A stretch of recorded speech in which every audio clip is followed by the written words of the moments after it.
السلام عليكم ورحمة الله وبركاته. معكم مستر إيهاب رمضان. إن شاء الله في الفيديو ده هنشرح إزاي نحلل المقدار الثلاثي الغير البسيط باستخدام الآلة الحاسبة.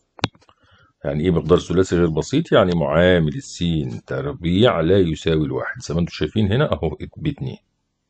طيب كل ترم أو كل سنة بيحصل في مصر جدل من موضوع استخدام الآلة الحاسبة في تحليل المقدار الغير ثلاثي. الناس بتقول لك لأ، من الطالب ما يستخدمش الآلة الحاسبة. طبعا ده كلام غلط. مادام سمحت للطالب باستخدام الآلة الحاسبة في الامتحان يبقى ما تقدرش تمنعه من استخدامها.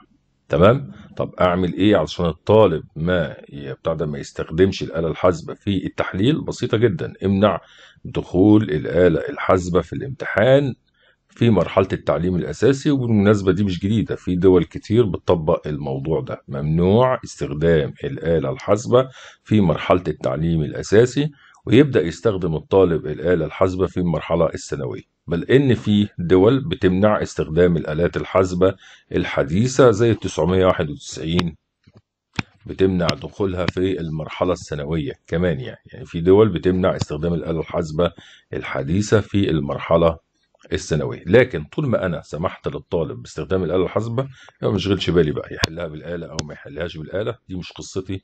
أنا كمدرس بدي الناتج على قوسين التحليل فقط لا غير.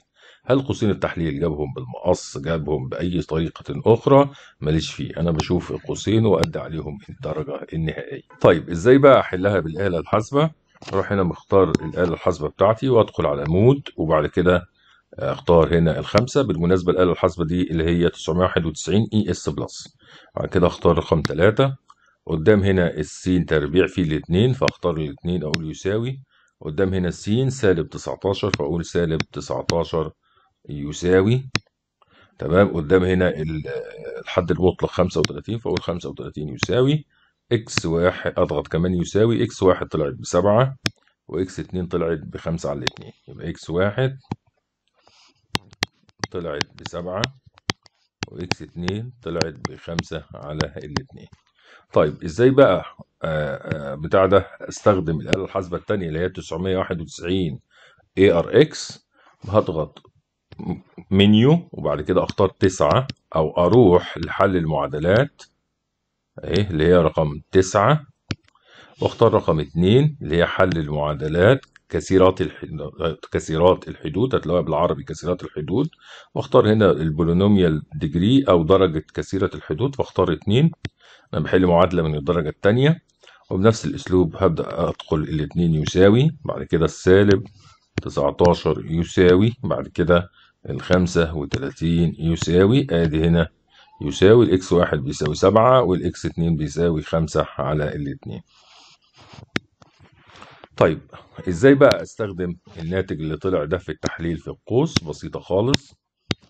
اروح انا هنا عندي اكس ناقص 7 اللي هو ده، او اكتب س، ايوه قصدي اكس يساوي 7. اروح السبعة دي مغير اشارتها فهكتب سالب 7.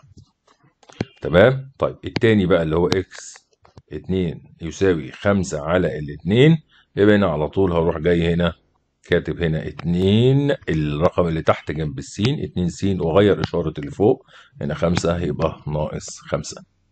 تمام. يبقى انا كده خلاص حللت الايه المقدار الثلاثي باستخدام الآلة الحاسبة. طيب افرضوا كان في مسألة زي كده س تربيع ناقص 4 س زائد 4، رحت جيت حللتها بالآلة الحاسبة لقيتها بالشكل ده اهو. س تربيع قدامها واحد فاضغط واحد يساوي. اللي هنا السين قدامها ناقص 4 فأقول ناقص 4 يساوي. هنا الحد المطلق ب4 فأقول 4 يساوي. هلاحظ إنه هنا طلع لي كلمة إكس بس. قال لي إكس تساوي 2. إكس تساوي 2 يبقى ده هنا إيه؟ حل وحيد. حل إيه؟ وحيد. بروح أعمل هنا قوس، أقول هنا السين هنا الاتنين، أقول ناقص 2 وأكرر القوس مرتين.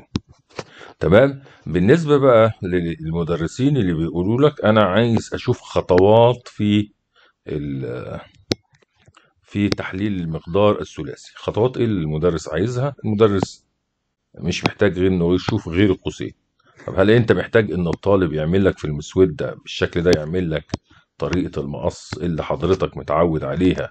تمام، يكتب لك كده، يمسك القوس الأولاني أدي س ناقص 7 أهو، ويكتب لك القوس التاني أدي 2 س ناقص 5. هل هي دي الطريقة اللي حضرتك عايزها؟ طبعا لأ، طبعا دي سذاجة اللي أنا أنتظر خطوات في تحليل المقدار الثلاثي. وزي ما قلنا، مش عايز الطالب يستخدم الآلة، مفروض تسن قانون بعدم استخدام الطالب للآلة الحاسبة في الاختبار، غير كده ما تقدرش تمنعه من استخدامها.